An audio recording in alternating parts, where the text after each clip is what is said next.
Alors, je suis moucronoise, je suis née à Moucron il y a quelques années déjà.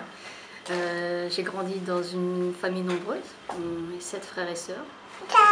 Voilà, papa ouvrier dans le bâtiment, maman au foyer. On a passé des années merveilleuses dans un quartier au centre-ville, un quartier de logements sociaux. Et voilà, j'ai fait toutes mes études à Moucron. Mon certificat d'études de base, par exemple, de 6e primaire, je l'ai obtenu à l'école communale du centre, qui est devenue la CE depuis. Et en secondaire, j'étais à l'Athénée Royal de Moucron, qui est depuis devenu l'Artem. Voilà.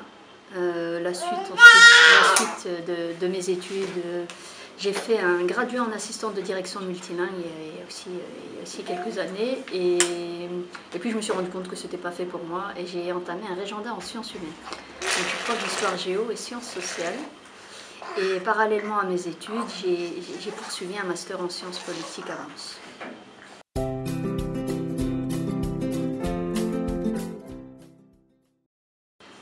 Je pense que quelque part ça a toujours été présent parce qu'il y a toujours eu une indignation, toujours une envie de s'engager, toujours voilà, une curiosité par rapport aux faits d'actualité.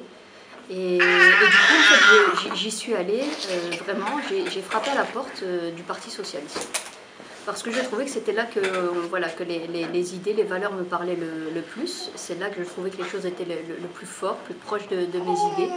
Et à l'époque, c'était Gaëtan Van Est qui était président des Jeunes Socialistes. Et donc, il m'a vu débarquer en me disant, ben voilà, je suis intéressé par la politique, je veux venir voir ce que vous faites.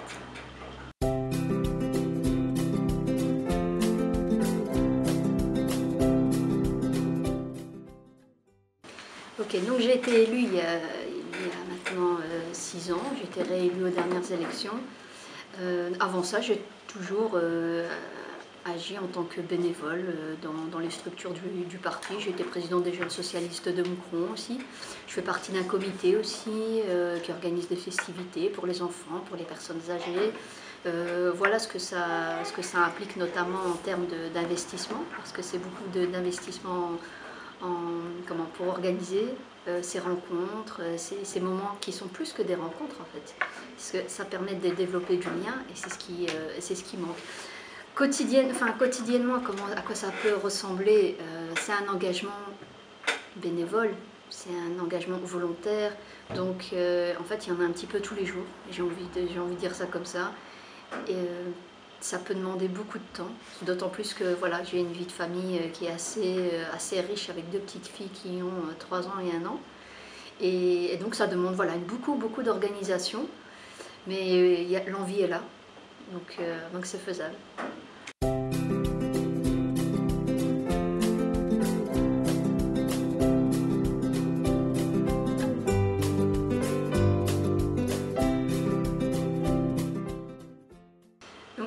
Moi, je dirais que la politique, il ne faut pas être dans un parti pour faire de la politique. Je pense que dès qu'on s'indigne, dès qu'on s'implique, dès qu'on s'engage, on fait de la politique en fait. On fait une manif, on signe une pétition, on est actif dans une association, on œuvre dans quelque chose qui nous dépasse nous en tant qu'individus, c'est déjà faire un acte politique. Donc il ne faut pas dévaloriser cet aspect-là et de dire mais si tu fais ça c'est déjà magnifique, si tout le monde faisait un petit peu, voilà, c'est l'histoire du colibri, si tout le monde mettait sa petite goutte d'eau, ça irait déjà mieux. Pour ce qui est du politique proprement dit, comment est-ce qu'on peut faire pour intéresser davantage les jeunes? Déjà, il faut qu'il y ait une curiosité et de l'autre côté, une accessibilité. Il faut qu'on soit disponible, il faut que les connaissances soient disponibles aussi. Moi, beaucoup de gens me disent oh, mais c'est parce que je n'y comprends rien. Donc il faut rendre ça accessible à tous. Mais voilà, ça va peut-être pas plaire à tout le monde, mais moi je pense qu'il y a vraiment une très grosse remise en question qui doit être faite aussi de la part du politique pour être plus proche du citoyen. Je pense qu'on est dans une phase transitoire entre ce qu'on a connu et ce qui va venir. On est quelque part dans une zone grise et il va falloir trouver la bonne réponse parce que la mauvaise réponse qui est en train d'arriver, c'est le retour du fascisme et des partis d'extrême droite et du populisme. Et ça, on va tous y perdre. Donc je pense qu'il y a une vraie remise en question qui doit être faite à la fois du politique et du citoyen aussi.